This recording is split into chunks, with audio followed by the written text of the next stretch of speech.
ஒரு இடத்த யோசிச்சு பாருங்க, அங்க எல்லாருமே ஆம்பளைங்க தான் கல்யாணம் பண்ணிக்கிறாங்க. அந்த இடத்துல ஒரு ஆம்பளை போய் பார்த்தா அவனுக்கு ஒரு பெண்ணு மேலதான் ஈர்ப்பு வருது. எல்லாருமே அவனை வந்து அடிச்சு திட்டி அவனை ஒரு ஆம்பளை கல்யாணம் பண்ணு சரியாயிடும் அப்படின்ட்டு அவனும் அதை நம்பி என்னைக்குன்னா ஒரு நாள் சரியாகும் நினைச்சிட்டு ஒரு ஆம்பளை கூட குடும்பம் நடத்துமோ அந்த ஆம்பளைக்கு எப்படி இருக்குன்னு யோசிச்சு பாருங்க.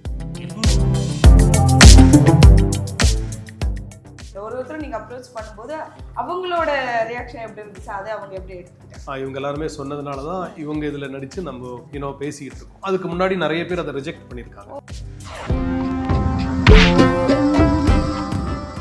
வழிகளை காட்டும்போது அது ரொம்பவே வந்து ஆடியன்ஸ்க்காக இருக்கட்டும், பார்க்குற எல்லாருக்குமே அது ரொம்பவே அழகாக கன்வே இருந்துச்சு. அதை எப்படி சார் கொண்டு வந்தீங்க? அந்த டைம்ல என்னெல்லாம் நீங்க யோசிச்சீங்க? ஒரு டைரக்டரா உங்களுக்கு அது பொண்ணை வந்து கன்வின்ஸ் பண்ணி இது தப்புமா, இது வந்து கல்யாணம் பண்ணா சரியாயிடும் அப்படின்ட்டு அந்த பொண்ணை வந்து கன்வின்ஸ் பண்றான். அந்த பொண்ணுமே கன்வின்ஸ் ஆயிடுறான். அவங்கள ஏஞ்சல்னு சொல்லுவான். They tame the beast in men அப்படின்னு சொல்லுவாங்க. மனிதனுக்குள்ள இருக்கிற மிருகத்தை வந்து அவங்க தான் அடக்கி வைக்கிறாங்க, அவங்கள அப்படி கொச்சப்படுத்தி பேசாத அப்படின்னு சொல்லுவாங்க. வணக்கம் சார். வணக்கம். எப்படி இருக்கீங்க? நல்லா இருக்கேன், நல்லா இருக்கேன். Okay sir. ஃபர்ஸ்ட் படம் ரிலீஸ் ஆகிருக்கு. ஸோ அந்த சந்தோஷம் எப்படி இருக்கு? அதோட ரெஸ்பான்ஸ்லாம் நீங்க பார்த்துட்டு இருப்பீங்க இல்லையா? ரொம்ப சந்தோஷம். அதை பத்தி சொல்லுங்க சார். ரொம்ப சந்தோஷமா இருக்குங்க. நான் வந்து இவ்வளோ ரெஸ்பான்ஸ் நான் எதிர்பார்க்கல. ஏன்னா ரொம்ப டிவைடடாக இருக்குன்னு தான் நினச்சேன். பட்டு பொதுமக்களே ஜென்ரலி தமிழ் ஆடியன்ஸ் இதை பார்க்க மாட்டாங்க, ரசிக்க மாட்டாங்கன்னு படம் எடுக்கிறது முன்னாடி நிறைய பேர் சொன்னாங்க. அந்த மாதிரி ரசிகர்களுக்கு தான் காசி தியேட்டர் தான் ஃபஸ்ட்டு போய் நான் படம் பார்த்தேன். ஸோ அங்கேயே வந்து எல்லாருமே ரொம்ப நல்லா அப்ரிஷியேட் பண்ணாங்க படத்தை. அவங்களுக்கு எல்லாருக்கும் அது போய் சேர்ந்துருக்கு. அவங்க இந்த ஒரு இஷ்யூன்னு பார்க்காம ஒரு ஹியூமன் எமோஷனல் ஸ்டோரி அப்படின்ற மாதிரி தான் எல்லா இடத்துல இருந்தும் எல்லாரும் சொல்லிட்டு இருக்காங்க. கண்டிப்பா சார். ஏன்னா படம் முழுக்கவே எல்லாரோட எமோஷன்ஸும் ரொம்பவே அழகா கன்வே பண்ணிருக்கீங்க. அது கண்டிப்பா உங்களுக்கு தான் அந்த கிரெடிட்ஸ் வந்து சேரும். ஸோ படத்தை எப்படி சார் பிளான் பண்ணீங்க? ஸ்டார்டிங்ல இருந்து உங்களுக்கு இப்படி ஒரு படம் நம்ம எடுக்கணும், அதை எப்படி வந்து எந்த ஸ்கேல்ல அதை கொடுக்குறோம் அப்படின்றது ரொம்பவே இம்பார்ட்டன்ட். அதை எப்படி நீங்க ஸ்கேல் பண்ணீங்க, அதை எப்படி உருவாக்குனீங்க அப்படின்றது? படம் எல்லா கதையும் வந்து அதுக்கான விஷயங்களை தேடும் அப்படின்னு தான் சொல்லுவாங்க. நம்ம பிளான் பண்ணியெல்லாம் பண்ண முடியாது. ஓகே, இந்த கதை எழுதணும்னு நினச்சாலுமே அதை எழுதி முடிகிற வரைக்குமே நம்ம பிளான் பண்ணுற மாதிரி ஜென்ரலி எதுவுமே நடக்கிறது கிடையாது. ஸோ இந்த கதை அதோட கதாபாத்திரங்களையும் அதோட ப்ரொடியூசர்ஸையும் அதோட டைமையும் தேடிக்குச்சுன்னு தான் நான் சொல்லுவேன். ஆனால் நான் எப்பவுமே ஆசைப்பட்டேன், வேலண்டைன்ஸ் டேல தான் இது ரிலீஸ் ஆகணும் இந்த படம். ஏன்னா இது ஒரு ஸ்டேட்மெண்ட், ஒரு பதிவு. கண்டிப்பாக. ஸோ அது நடந்தது. அது I am really very lucky. அப்புறம் படம் நான் லென்ஸ் முடிஞ்ச உடனே பண்ண வேண்டிய படம் இது. அன்னைக்கு எழுதின கதை ஸ்டோரி. அன்னைக்கு ஒரு ப்ரொடியூசர் வந்தார், அப்புறம் மெயின் ஸ்ட்ரீம் ஆக்டர்ஸை கேஸ்ட் பண்ண போனோம். அப்புறம் திடீர்னு அவங்க பேக் அவுட் ஆகிட்டாங்க இந்த கண்டென்ட் இப்படி இருக்கிறதுனால. Okay sir. ஸோ லென்ஸ் முடிஞ்ச உடனே நீங்கள் இந்த படம் வரணும் அப்படின்னு சொல்லியிருந்தீங்க. அது ஆல்மோஸ்ட் ஒரு 4 இயர்ஸ்க்கு முன்னாடி 4 இல்லை 2018 இந்த படம் வந்திருக்கணும். நான் அந்த எல்லாம் நடந்திருந்ததுன்னா 18-19 இந்த படம் வந்திருக்கணும். Okay sir. ஸோ எவ்வளவு வருட கால இடைவெளி வந்துருச்சு? என்னோட கேள்வி என்னன்னா, இப்போ LGBTQ பேஸ் பண்ணின ஒரு புரிதல்ன்றது மக்கள் கிட்ட அதிகமா இருக்கு. இதே படம் அப்போ வந்திருந்தா இப்படி மக்கள் வந்து ஏத்திருப்பாங்க அப்படின்றது நீங்க யோசிச்சு? ஏன்னா நான் பார்த்த வரைக்கும் அந்த ஒரு புரிதல் அந்த டைம்ல இருந்த மாதிரி தெரியல. அந்த டைமிங் கரெக்டா ஒர்க் அவுட் ஆகின்னு நினைக்கிறீங்களா? அப்போ வரும்போது நீங்க ஃபீல் பண்ணீங்களா? இப்போ எப்படி இருக்காது தெரியாதுங்க. அது நம்மளால ஆன்சர் பண்ண முடியாது இல்லை. ஆனா டெஃபினட்டா தெரியல, அது சொல்ல முடியாது நம்மளால. அந்த டைம்ல அது எடுத்திருந்தா எந்த மாதிரி வரவேற்பு இருந்திருக்கும்னு டெஃபினட்டா எடுக்க கஷ்டப்பட்டிருப்பேன். அண்ட் அந்த டைம்ல லாஸும் இதுக்கு அகெயின்ஸ்டா இருந்ததுன்னு நினைக்கிறேன். 2018 இப்போ தான் இதை வந்து டீக்ரிமினலைஸ் பண்ணாங்க. I think so, maybe I'm wrong, அதை செக் பண்ணிக்கோங்க. அந்த அந்த முன்னாடி வந்திருந்தா மேபி சென்சரும் கிடைச்சிருக்காதுன்னு நினைக்கிறேன். Because it was criminal till particular year 18. So அந்த டைம்லன்னா அந்த மாதிரி கஷ்டங்கள்லாம் டெஃபினட்டாக வந்திருக்கும். Okay sir.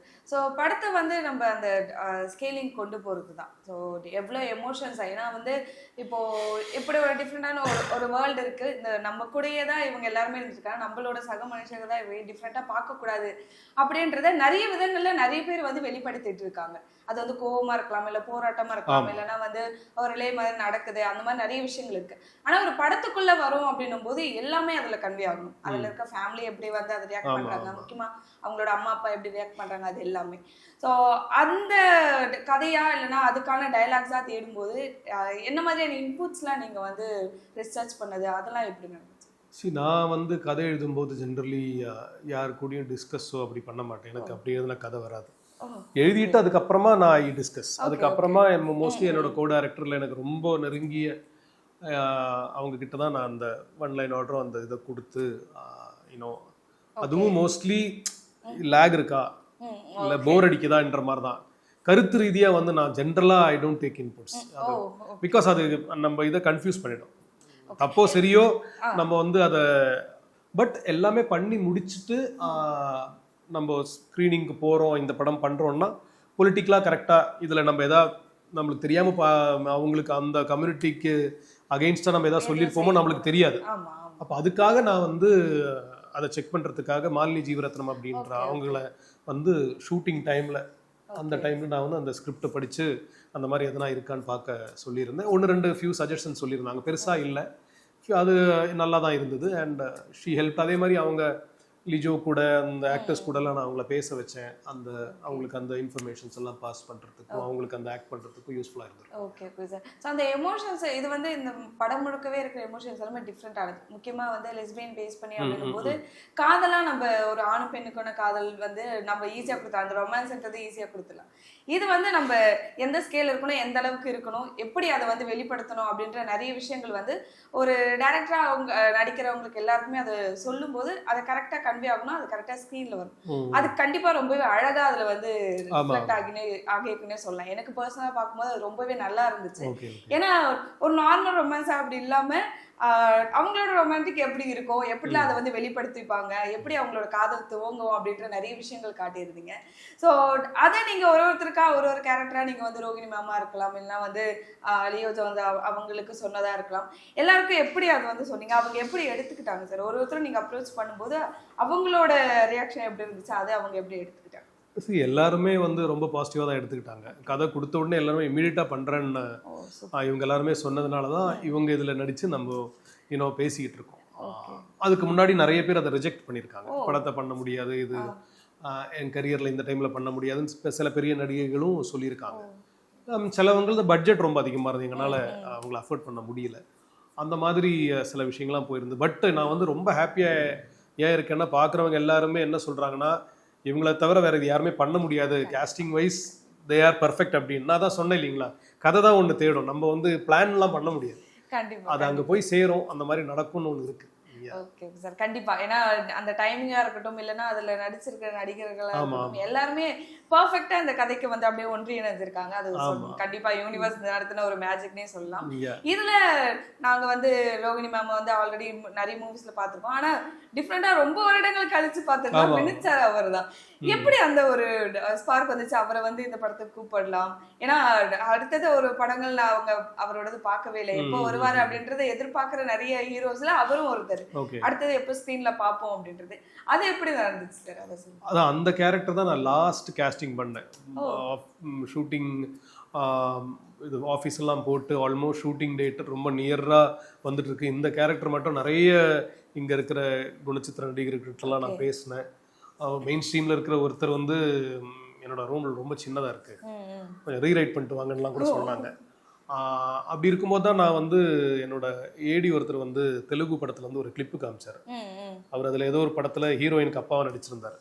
அது பார்த்த உடனே இவர் தான் ஃபிக்ஸ் பண்ணிடலாம், நம்பர் வாங்கி கொடுங்கன்னு பேசி கதை அமைச்சேன். Then is on board. Okay, அவர் என்ன சொன்னார், என்ன தமிழ் மூவிக்கு நம்ம வந்து காதல் தேசம்ல பார்த்தது அடுத்தது ஸ்கிரீன்ல பார்க்கும்போது ஃபேன்ஸ் எல்லாமே எல்லாருக்குமே அந்த ஒரு ஹாப்பினஸ் இருக்குது, அந்த ஒரு ஹாப்பினஸ் கொடுத்தது நீங்க தான் கண்டிப்பா பார்க்குற ஆடியன்ஸ்க்கு எல்லாருக்குமே. இல்லை, அவர் ரொம்ப எக்ஸைட்டடா இருந்தார். ஏன்னா டோட்டலி அவர் இது வரைக்கும் பண்ணாத ரோல், ரொம்ப டிஃப்ரெண்டா நிறைய டைமென்ஷன் இருக்கிற ஒரு ரோல்.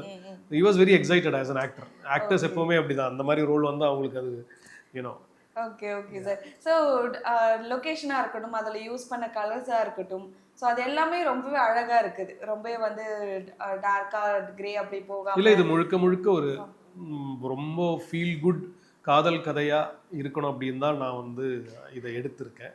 அண்ட் ஆல்சோ வந்து இது ஒரு ஃபெஸ்டிவல் படமாக ரொம்ப சைலன்ஸ் எல்லாம் வச்சு இந்த ஃபெஸ்டிவல் ஆடியன்ஸுக்குன்னு பண்ணுவாங்க இல்லையா, அப்படி இருக்கக்கூடாதுன்னு நான் முதலே டிசைட் பண்ணேன்.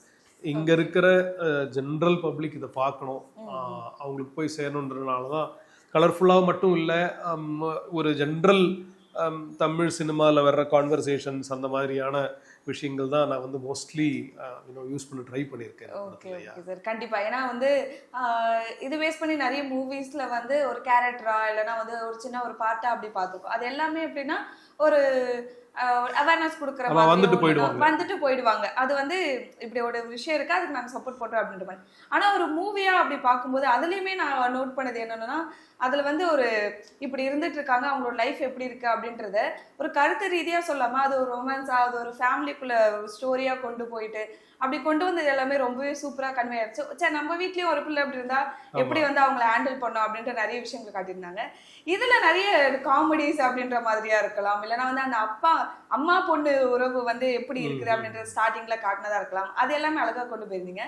சின்ன சின்ன இடங்கள்ல காமெடியா வந்துருச்சு. முக்கியமா தீபா அவர்கள் வந்து இந்த படத்துல ரொம்ப அழகா நடிச்சிருக்காங்க. நிறைய பேர் சொல்லியிருக்காங்க. அவங்கள எப்படி உள்ள கொண்டு வந்தீங்க? ஏன்னா படம் வந்து ஃபுல்லா ரொமான்ஸா ஃபேமிலிக்குள்ள நடக்குது. அதுல ஒரு காமெடிக்காக ஒரு ஒரு கேரக்டர் உள்ள வரணும், ஸோ அவங்க மூலமா ஒரு ஸ்டோரி வரணும் அப்படின்றதே எப்படி சார்? அது எப்படி இல்ல காமெடிக்காக அவங்க வரல. இதுல நீங்க எல்லா கதாபாத்திரமும் பாத்தீங்களா, இந்த விஷயம் இருக்கு இல்லையா, இந்த லெஸ்பியனிசம் இல்லாட்டினா சேம் செக்ஸ் ரிலேஷன்ஷிப்போட வேற வேற ஆர்குமெண்ட்ஸ் தான் இவங்க எல்லாருமே. ரோஹிணி முற்போக்குவாதி எல்லாத்தையும் அக்செப்ட் பண்ணுவாங்க, இது அவங்களுக்கு புதுசு. அந்த புதுசுன்னும் போது நம்ம முற்போக்குவாதம் அதெல்லாமே போயிடும், நம்ம திருப்பி நார்மல் ஹியூமன் பீயிங் ஆயிடும். அதே மாதிரி தீபா அப்படின்றவங்களுக்கு அவங்க வந்து ஒரு இயல்பான ஒரு ஒரு கேரக்டர். என்ன நடக்குதோ அதுல சந்தோஷமா எப்படி இருக்கிறதுன்னு வாழறவங்க. அவங்க அதிகமா யோசிக்க பயங்கரமா இன்டெலெக்சுவலைஸ் பண்ணாத ஒருத்தவங்க. வினீத் சார் வந்து ஒரு ஸ்ட்ராங் பாயிண்ட் ஆஃப் வியூ இருக்கிறவர். இதுதான் இப்படிதான், இதுதான் கரெக்ட் அப்படின்னு ஜாலியா பார்க்கக்கூடிய. ஆனா இந்த இல்ல, ஆமா, அவரோட உலகத்தை வந்து அவர் விட்டு கொடுக்கும். அந்த கட்டமைப்புல இருந்து அவர் வெளியே வர மாட்டாரு.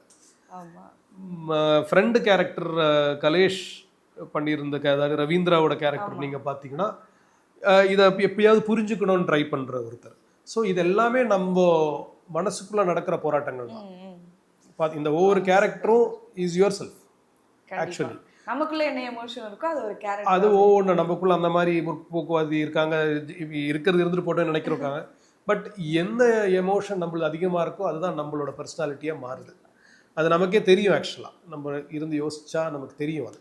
ஸோ அதோட டிஃப்ரெண்ட் ரெப்ரசன்டேஷன்ஸ் தான் இவங்க எல்லாருமே. ஸோ அவங்க எல்லாருமே என்ன பேசுவாங்க, என்ன இது பண்ணுவாங்கன்னு எனக்கு தெரியும், நான் தானே எழுதிக்கிட்டு இருக்கேன். ஸோ அந்த ஒரு இதில் தான் நான் எழுதினேன். அதே மாதிரி இவங்களோட லவ்வுமே வந்து நான் வந்து லெஸ்பியன்ஸ் எப்படி லவ் பண்ணுவாங்க அதெல்லாம் நான் வந்து எங்கேயுமே இப்போ பார்க்கல, தேடல, பண்ணக்கூடாதுன்னு தான் நினச்சேன். நார்மலாக காதலிக்கிற ரெண்டு பேர் என்ன பண்ணுவாங்களோ அதுதான் எல்லாருமே பண்ணுவாங்க. காதல் வந்து எல்லாருக்குமே சேம் தான், பொது உடைமைன்னு அதனால தான் டைட்டில் வச்சேன். ஸோ அது எங்கேயுமே எந்த ரிசர்ச்சும் எதுவுமே பண்ணல. ரெண்டு பேர் காதலிக்கும் போது என்னெல்லாம் பண்ணுவாங்க, அவங்க எப்படி ஃபீல் பண்ணுவாங்க, அப்படிதான் எழுதியிருக்கு. அவ்வளவுதான் அவ்வளவுதான். அவங்களோட எதிர்ப்புக்கான காரணம் மட்டும்தான் இதுல வேற, அதுக்கான ஆர்குமெண்ட் மட்டும்தான் இதுல புதுசு. தவிர human emotion wise, love wise, it's universal, it's the same thing. கண்டிப்பா சூப்பரா எக்ஸ்பிளைன் பண்ணீங்க. ஒரு டைரக்டரா இந்த கதையை எப்படி கொண்டு போயிருப்பீங்கன்றது இது மூலமா நான் தெரிஞ்சுக்கிறேன். எனக்கு ரொம்ப ஹாப்பியா இருக்கு. அண்ட் இதுல வந்து அனுஷா அவங்க நடிச்சிருக்காங்க இல்லையா, அவங்களோட ஒரு பேரா நடிச்சிருக்கோம். அவங்களுக்கான ஒரு பிளாஷ்பேக் வந்து கொண்டு வந்திருக்கீங்க. ஸோ அது நிறைய பேருக்கு நடந்திருக்கலாம், இல்லைன்னா அதுக்காக வந்து அவங்க வீட்டுல வந்து பிளான் பண்ணுவாங்க, ஒரு மேரேஜ் பண்ணா சரியாயிடுவா அப்படின்றது நிறைய பேர் இது பண்ணிருக்காங்க. ஸோ அந்த ஒரு வழியை கொண்டு வந்தது பார்த்தீங்கன்னா எப்படி வந்து முழு கதை மூலமா வந்து முழு படமா நீங்க ஒரு எமோஷனை கொண்டு வந்தீங்களோ அது ரொம்பவே வந்து வலியோட ரொம்பவே வந்து இவங்களுக்கு என்ன மாதிரியான விஷயங்கள். ஏன்னா பாக்குறவங்க எல்லாருமே இவங்க சும்மா ஜாலிக்கு சுத்திட்டு இருக்காங்க, இது வந்து நிலைக்காது அப்படின்ற ஒரு இது. ஆனா அவங்களுக்குள்ள என்ன மாதிரியான வழிகள் இருக்கு, ஏன் அவங்க வந்து அப்படி இருக்காங்க அப்படின்றது இருக்கு இல்லையா. அவ வந்து கொஞ்சம் ரூடான ஒரு கேரக்டரா தான் வந்திருப்பாங்க. அது என்ன மாதிரியான வழிகள் அவங்களுக்கு நடந்துச்சு அப்படின்றது. ஸோ அது ரொம்பவே அழகா வந்து காட்டியிருந்தீங்க. ரொம்பவே வந்து எமோஷனலா அது ரொம்பவே கொண்டு போயிருந்துச்சு. ஸோ அதை எழுதும் போது உங்களோட மனநிலை எப்படி இருந்துச்சு? ஏன்னா அது பார்க்குற எங்களுக்கு ரொம்பவே அது வந்து அஃபெக்ட் ஆச்சு.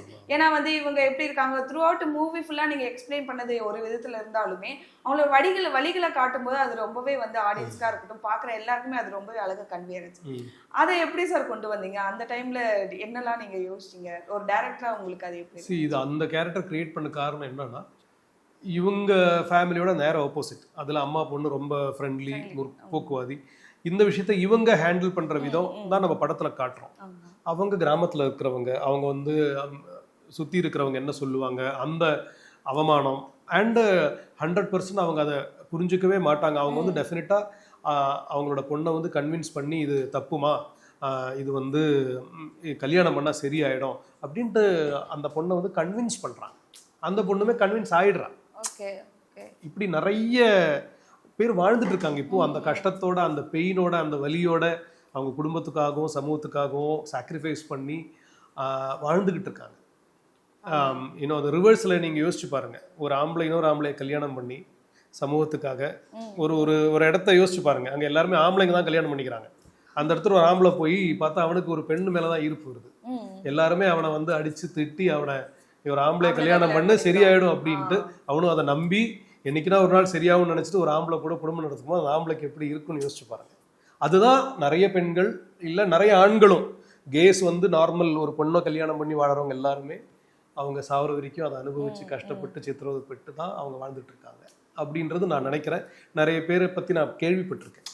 ஸோ அது ரொம்ப டார்ச்சரான ஒரு விஷயம். ஸோ அந்த விஷயம் கம்யூனிகேட் ஆகணுன்றதுனால தான் அந்த ஏரியா கொஞ்சம் வயலண்டாகவும் கொஞ்சம் இதுவாக. ஓகே சார், கண்டிப்பா. ஏன்னா நிறைய பேர் சொல்லிடலாம், இல்லைன்னா வந்து டிவோர்ஸ் அப்படின்றத நிறைய விஷயம். ஆனால் சில பேர் சொல்லாமே நம்மளால சொல்ல முடியாது, நம்ம ஒரு ஃபேமிலிக்குள்ள வந்துட்டோம் அப்படின்ற ஒரு விஷயத்துல அப்படியே போனவங்களும் நிறைய பேர் அப்படிதாங்க. நிறைய பேர் majority people sacrifice and suffer. இப்போ இந்த விஷயம் விட்டுருங்க, இப்போ நீங்களே உங்களுக்கு பார்த்தீங்கன்னா உங்களுக்கு தான் மட்டும் தான் தெரியும் எது நீங்க விட்டு கொடுத்து போய் சஃபர் பண்ணிருக்கீங்க. கண்டிப்பா கண்டிப்பா எல்லாருக்குள்ளேயும் ஒன்று இருக்கும். Super super sir. ஸோ இதில் வந்து பார்த்தீங்கன்னா நம்ம மூவியை பற்றி நிறைய பேசிட்டு இருக்கோம் அப்படின்னும் போது இப்போ நம்ம சென்னையிலையா இருக்கட்டும் இல்லை தமிழ்நாட்டில் நிறைய பேர் அப்படி வந்து வெளிப்படையாக வரவங்க நிறைய பேர் இருக்காங்க. அதுக்காக ப்ரோக்ராம்ஸ்லாம் நடக்குது, அதெல்லாம் வந்துட்டு இருக்கு. அதை பற்றி நீங்கள் என்ன நினைக்கிறீங்க? ஏன்னா வந்து ப்ரைட் அப்படின்னு சொல்லிட்டு ஒரு ப்ரைட் வே அப்படின்னு சொல்லிட்டு ஒன்று நடந்துட்டு இருக்கு அப்படின்னு ப்ரைட் மார்ச்னு ஒன்று நடந்துட்டு இருக்கு. அது நிறைய பேர் வந்து வெளிப்படுத்திக்கிறாங்க, நாங்கள் வந்து இப்படிதான் அப்படின்ற சொல்லிட்டு. ஸோ அதை நிறைய பேர் அக்செப்ட் பண்ணிக்கிறவங்களும் இருக்காங்க. ஸோ அதை நீங்க எப்படி பாக்குறீங்க? அதை வந்து நிறைய பேர் வந்து விமர்சனம் செய்யறதும் இருக்குது. ஏன் இப்படி பண்றாங்க, இதை ஏன் வெளிப்படையா கொண்டு வராங்க, இது அப்படியே மாறிடும், இது வந்து சரியில்லை அப்படின்ற மாதிரி நிறைய பேர் சொல்லியிருக்காங்க. அதை நீங்க ஏத்துக்கணும் அப்படின்றதுக்காக தான் மூவி பண்ணியிருக்கீங்க. ஆனா அதையும் தாண்டி நம்ம வந்து சோஷியல் மீடியாஸ்ல பாக்குறோம், சும்மா வந்து இன்டர்வியூஸ்க்காக வந்து கொடுத்துட்டு போறதா இருக்கலாம், இல்லைன்னா வந்து சில காலங்கள் வந்து ஒன்று சேர்ந்துருந்தாங்க, அப்புறம் திடீர்னு வந்து பிரிஞ்சுட்டோம் அப்படின்ற மாதிரி நிறைய இஷ்யூஸ் நடக்குது. அதுவும் ஒரு சைடு ஒரு இம்பாக்டை கொண்டு வருது இல்லையா? ஏன்னா அவங்க ஸ்டார்டிங்ல ஒரு இன்டர்வியூ கொடுக்கும்போது ஓகேவா இவங்களை ஏத்துக்கலாம் அப்படின்ட்டு ஒரு மனநிலையில போகும்போது இல்லை நாங்கள் புரிஞ்சுட்டோம், அவங்க மேல எந்த தப்பு இவங்க மேல எந்த தப்புன்னு அதையும் ஒரு இன்டர்வியூவா வந்து சொல்றாங்க. அதை நீங்க எப்படி பாக்குறீங்க சார்? எனக்கு நான் பெருசாக அந்த இன்டர்வியூஸு அதெல்லாம் நான் பார்த்ததில்லை. ஏன்னா அது எல்லாமே ஒப்பீனியன், அவங்களோட ஒரு அபிப்பிராயமாக தான் இருக்கும். ஜென்ரலாக நீங்கள் இதெல்லாம் விட்டுருங்க. 2 பேர் காதலிக்கிறாங்க, ஆண் பெண் பெண் ஆண் எப்படி வேணா இருக்கட்டும், அவங்க காதலிக்கிறதும் பிரியறதும் வந்து இயல்பு. ஆண் பெண் கல்யாணம் பண்ணாலும் டிவோர்ஸ் ஆகுது. 25 வருஷம் ஒன்றாந்து டிவோர்ஸ் பண்ணுறாங்க. செலிபிரிட்டிஸை நிறைய பேர் பார்க்குறேன், எவ்வளோ வருஷத்துக்கு அப்புறம் டிவோர்ஸ் பண்ணுறாங்க. கல்யாணம் பண்ண உடனே அடுத்த நாள் டிவோர்ஸ் கொடுக்குறாங்க. இது எல்லா பாசிபிலிட்டிஸ், பெர்முடேஷன்ஸ் அண்ட் காம்பினேஷன்ஸ் ஒரு சமூகம் அங்கீகரித்த ஒரு ஆண் பெண் ரிலேஷன்ஷிப்குள்ளேயே நடக்குது. அப்போ அங்கீகாரமே இல்லாமல் போராடி வந்து இப்படி ஒன்று சேர்றவங்களுக்கு எவ்வளோ கஷ்டங்கள் இருக்குன்னு யோசிச்சு பாருங்க. அவங்கள நம்ம இது என்னது என்ன சொல்றது தராசா அதில் வச்சு நம்ம அவங்கள ஜட்ஜ் பண்ணவே முடியாது, கூடாது. எப்படி பண்ண முடியும்? பண்ணவே முடியாது நம்மள. அப்ப நம்ம வந்து அவங்கள ஈஸியா கேள்விகள், நீங்க சும்மா 2 நாள் சுத்துறீங்க அதுக்கப்புறம் பிரிறீங்க அப்படின்னா what they go through video நீங்க நம்மளும் அதான் பண்றோம். ஆனா என்னன்னா நம்மளது அக்செப்டட், நம்ம மெஜாரிட்டி. இப்படி பண்றவங்க கம்மி, வாழறவங்க ஜாஸ்தி. அதனால நம்ம என்ன நினைக்கிறோம், இது சக்சஸ்ஃபுல், இது வந்து கரெக்ட் அப்படின்னு. அப்படி கிடையாது. நம்ம புரிதல்ல தான் ப்ராப்ளம் இருக்கு. ஸோ யாருக்கும் காதலிக்கிறதுக்கு, காதல் வந்து ரொம்ப பேசிக்கான ரொம்ப புனிதமான ஒரு உணர்வை நான் பார்க்குறேன். அதுக்கு தடை வந்து யாருக்குமே இருக்கக்கூடாது. சந்தோஷமாக இருக்கணுன்றது தான். நம்ம வை ஷுட் பி ட்ரபிள் தம். அப்புறம் இன்னொன்று எல்லாருமே சொல்கிறது, இப்படி மாறிட்டா இந்த உலகத்தில் என்ன ஒருத்தர் கேள்வி கேட்டார் என்கிட்ட ப்ரெஸ் மீட்டில், இந்த படம்லாம் பாட்டுறீங்களா நல்லா இருக்கு, ஆனால் இந்த படத்தை பார்த்து எல்லாரும் இப்படி மாறிட்டா என்ன பண்ணுறது, இல்லைனாவே ஆம்பளைங்களுக்கு இப்போ பொண்ணு கிடைக்க மாட்டேங்குது அப்படின்னு. ஓகே, அந்த ஒரு லாஜிக்கில் வந்து இதுவே கிடையாது. அந்த கொஸ்டினே தப்பானது. இப்போ அவங்க ஏன் பொண்ணு கிடைக்கல அப்படின்னு அதுக்கு காரணம் வந்து இப்போ பெண்கள் எல்லாருமே இண்டிபெண்ட் ஆகிட்டாங்க, ஒர்க் பண்ணுறாங்க. இப்போ பேசிக்கலி அவங்களுக்கு வந்து ஆம்பளைங்களோட அவசியம் கிடையாது. மீன்ஸ் எக்கனாமிக்லி எமோஷனலி தேவை. தேவை. அதுக்கு மேட்ச் ஆகிற அதுக்கு அவங்களுக்கு கம்பேரிட்டிவாலும் அவங்க தேடிக்கிறாங்க. ஃபர்ஸ்ட் மாதிரி ஒரு ஆணுக்கு வேலை இருக்குன்ற அந்த ஒரு அகந்தையை வச்சுக்கிட்டு போய் ஒரு பொண்ணு கேட்க முடியாது. அவளும் சொல்றா உனக்கு இந்த குவாலிட்டிஸ் இருக்கான்னு, அதை அவனால தாங்கிக்க முடியல. ஸோ நிறைய இடத்துல அப்படிதான் என்ன ஃபேமிலியில் நடந்து நான் அதனால தான் சொல்றேன். அதனால தான் பொண்ணு கிடைக்க மாட்டேன் தவிர இதனால இல்லை. ஏன்னா அது உண்மையா இருந்தா இவ்வளோ நாள் வந்த படங்கள் எல்லாமே மெஜாரிட்டி படங்கள் எல்லாமே ஹெட்ரோசெக்ஷுவல் லவ் தான். அண்ட் ரொம்ப வல்கரான படங்கள் நம்ம நிறைய பார்த்துருக்கோம். செக்ஷுவலாக எக்ஸ்பிளிசிட்டான மெயின் ஸ்ட்ரீம் படங்கள் நம்ம பார்த்துருக்கோம். மெயினாக சினிமாவில் தானே பார்க்குறோம். அப்போ இவங்க இருந்திருக்கவே கூடாது, இதை தானே பார்த்து வளர்றாங்க. எல்லாருமே ஹெட்ரோசெக்ஷுவல்ஸாக மாறி இருக்கணுமே இவ்வளோ வருஷத்துல, இல்லையா? ஸோ அது நடக்கலைன்றதுனால இது கட்டாயமாக நடக்காது. இது சின்ன ஒரு மைனாரிட்டி, அவங்க சந்தோஷமா வாழ்ந்துட்டு போட்டோமே, அவங்க நம்மள எந்த விதத்திலையும் எஃபெக்ட் பண்ண போறது இல்லைன்றது தான் என்னோட அண்டர்ஸ்டாண்டிங். Super super. நம்ம காதல் என்பது பொது உடைமை இந்த படத்தை பத்தி பேசணும். உங்களோட லென்ஸ் மூவியும் நான் பார்த்துருக்கேன் சார். ஓகே. ஸோ ரொம்பவே நல்லா இருந்துச்சு. ஒரு டிஃப்ரெண்டான ஒரு கதையை டிஃப்ரெண்டான கோணத்தில் நீங்க கொண்டு போயிருந்தீங்க. என்ன நடக்கும் அப்படின்னு எனக்கு ரொம்ப எதிர்பார்ப்படுறது, என்ன நடக்குது, ஏன் இப்படி செய்யறாங்க, எதனால அப்படின்றது போயிட்டு லாஸ்டா ரிவீல் பண்ணது ரொம்பவே நல்லா இருந்துச்சு. முக்கியமா அந்த கேரக்டரா அந்த ஒய்ஃபோட கேரக்டர் காட்டியிருந்தது ரொம்பவே நல்லா இருந்துச்சு. அதுலயும் இதுல நான் ஒண்ணு பாக்குறது என்னன்னா, இப்போ ஒரு கதையா எடுக்கிறீங்க, முக்கியமா லென்ஸ் கதையே வேற. அது இது ஒரு எல்ஜிபிடிக்கு அவங்களுக்காக எடுத்த ஒரு படம், அது வேற. ஆனா அதுலயே ஒரு விஷயம் நீங்க நோட் பண்ணியிருந்தது என்னன்னா, இந்த விபச்சாரம் செய்யறவங்களுக்கு அவங்க யூஸ் பண்ணிப்பாங்க. அதுல ஒரு டயலாக் வரும், நீ அவதானே அவளை வச்சு நீ இது பண்ணன்னு சொல்லிட்டு. அது சின்ன டைலாக் தான், கடந்து போயிட்டாங்க. ஆனா எனக்கு படம் அப்போ பார்த்ததுலேருந்தே எனக்கு அது உள்ள போயிட்டே இருந்துச்சு. அவங்களுக்கும் ஒரு மரியாதை கொடுக்கணும், அவங்களும் எனக்கு இது பண்றாங்கன்னு சொல்லிட்டு. ஸோ அப்படி ஒரு இடத்துல நீங்க அதை கரெக்டா நோட் பண்ணி கொண்டு அவங்கள ஏஞ்சல்னு சொல்லுவான். ஆமா, அவங்க இருக்கிறதுனால தான் ஆம்பளைங்க ஒழுங்கா இருக்காது, அப்படி ஏதோ ஒன்று சொல்லுவான் அவன். எனக்கு மறந்துட்டேன் அந்த டைலாக் கரெக்டா. Okay okay. they tame the beast in men அப்படின்னு சொல்லுவான் அவன். யா. ஸோ மனிதனுக்குள்ள இருக்கிற மிருகத்தை அவங்க தான் அடக்கி வைக்கிறாங்க, அவங்கள அப்படி கொச்சப்படுத்தி பேசாத அப்படின்னு சொல்லுவோம். அதை பத்தி கொஞ்சம் ஷேர் பண்ணிக்க முடியுமா சார் அந்த மூவி பத்தி? ஏன்னா நான் அப்பவே உங்ககிட்ட நிறைய கேட்கணும் இருந்தேன் அந்த மூவி பத்தி பேசணும்னு சொல்லிட்டு. அது அதிகப்படியா மக்களுக்கு போய் சேர்ந்துச்சா என்னன்னு தெரியல.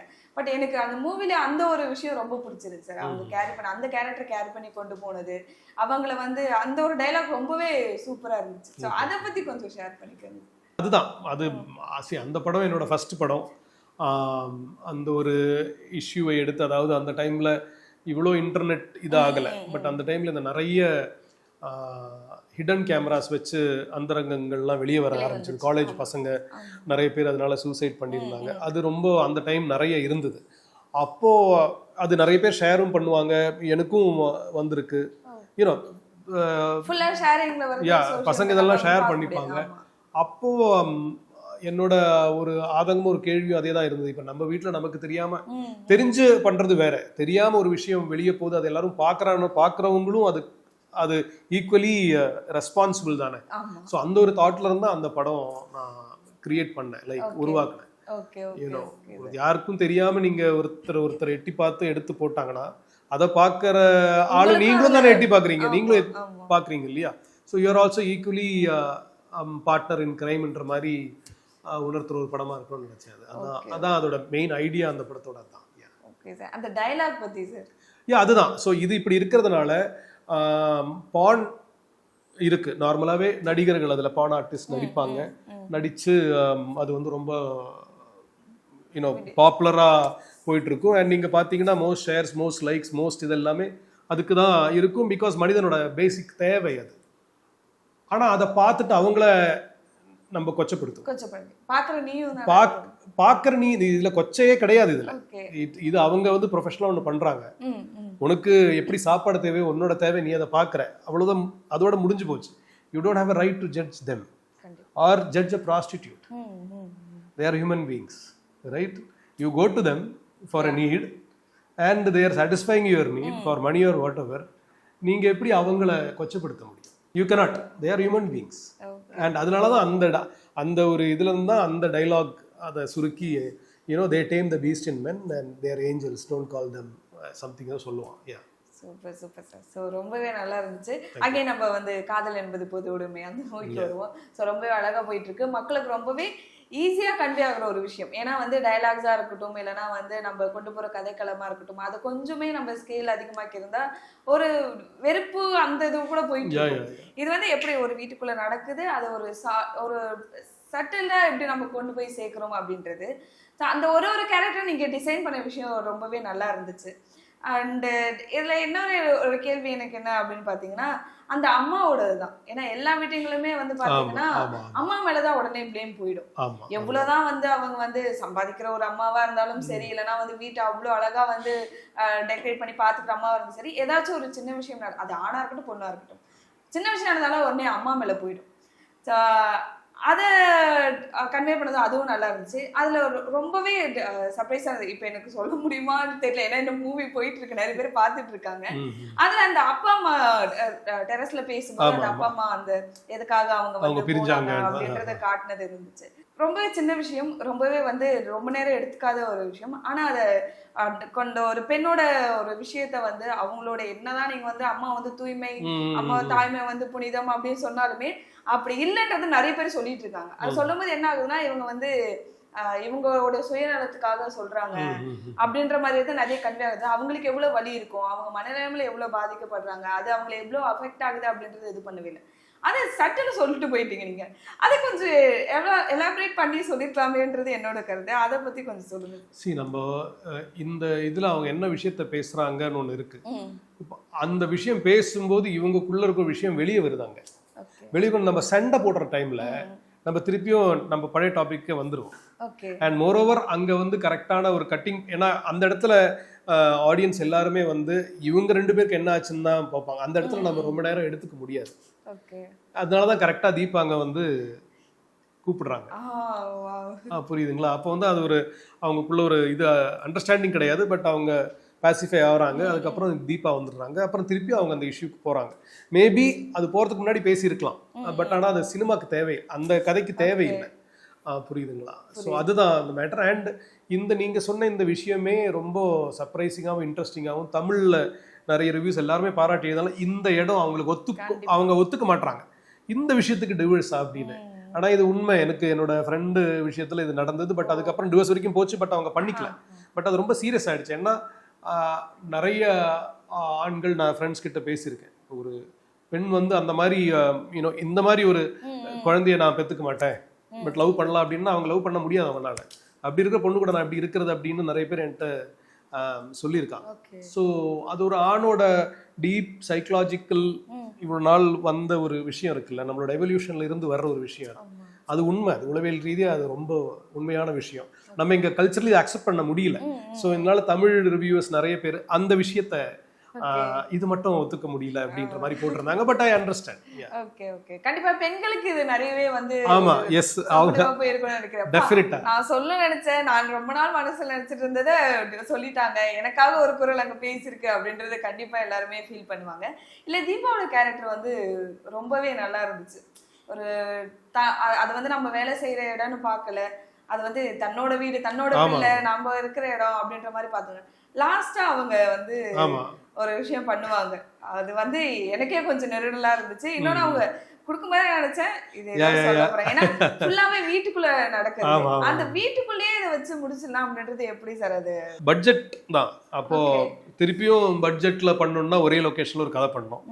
அப்போ அதுக்கு என்ன கதை பண்ணலாம் அப்படின்னு யோசிக்கும் போது இந்த ஒரு ஐடியா வந்தது. அதனால தான் ஒரு இடத்துல வந்தது. இட்ஸ் பட்ஜெட் கன்ஸ்ட்ரைன் தான். நான் லென்ஸ் முடிஞ்சு பண்ண வேண்டிய 2வது படம் இது, பட் இது 4வது படம் ஆச்சு. அதுக்கப்புறம் தலைக்கூத்தல், மஸ்கிட்டோ பிலாசபி, எல்லாத்துக்கும் ஒரு டைம் இருக்குன்னு சொன்னேன் இல்லைங்களா? It's a process. Super super sir, ரொம்பவே அழகா போயிட்டு இருக்கு படம். இது எப்படி வர ட்ரைலர் பார்க்கும்போது எப்படி இதை கொண்டு போயிருப்பாங்க, எப்பவும் போல வந்துருமோ இந்த படம் அப்படின்னு நிறைய பேர் எதிர்பார்த்தாங்க. ஆனா ஒரு ஃபேமிலிக்குள்ள ரொம்ப அழகா கொண்டு போனதுதான் சொல்லலாம். இது வந்து ஒரு புரட்சிக்காக எடுத்த படம் அப்படின்னு போங்க, ரொம்பவே அழகா காதலை எவ்வளவு அழகா நீங்க வந்து வெளிப்படுத்திருக்கீங்க அப்படின்றது ரொம்பவே நல்லா இருந்துச்சு. பர்சனலா எனக்கு ரொம்ப பிடிச்சிருந்துச்சு.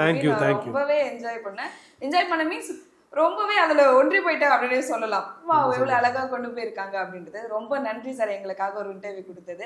இதுக்கப்புறம் அதிகமான படங்கள் நாங்க உங்களை வந்து எதிர்பார்க்கிறோம். அடுத்தடுத்து படங்கள் கொடுங்க கண்டிப்பா. ரொம்ப நன்றி. டெஃபினட்டா மெயினா எனக்கு அதுக்கப்புறம் படம்லாம் இல்லை, இன்னைக்கு என்ன நடந்துட்டு இருக்குன்னு நான் வாட்ச் பண்ணிட்டு இருக்கேன். உங்களை மாதிரி எல்லாருமே இன்னைக்கு படத்தை போய் பார்த்தாங்கன்னா டெஃபினட்டாக தியேட்டர் ஓனர்ஸ் இவங்களுக்கெல்லாம் ஒரு நம்பிக்கை வரும். கண்டிப்பா இன்னும் கொஞ்ச நாள் இந்த படம் நிற்கும், இது நல்லா போச்சு அப்படின்னா வணிக ரீதியாக இதே மாதிரி படங்கள் பண்ண இன்னும் நிறைய இயக்குனர்கள் முன் வருவாங்க, நிறைய ஆக்டர்ஸ் முன் வருவாங்க, இன்னும் ஒரு ஹெல்த்தியான ஒரு இண்டஸ்ட்ரியாக இருக்கும் அப்படின்னு நான் எதிர்பார்க்குறேன், நினைக்கிறேன். Okay sir, thank you sir.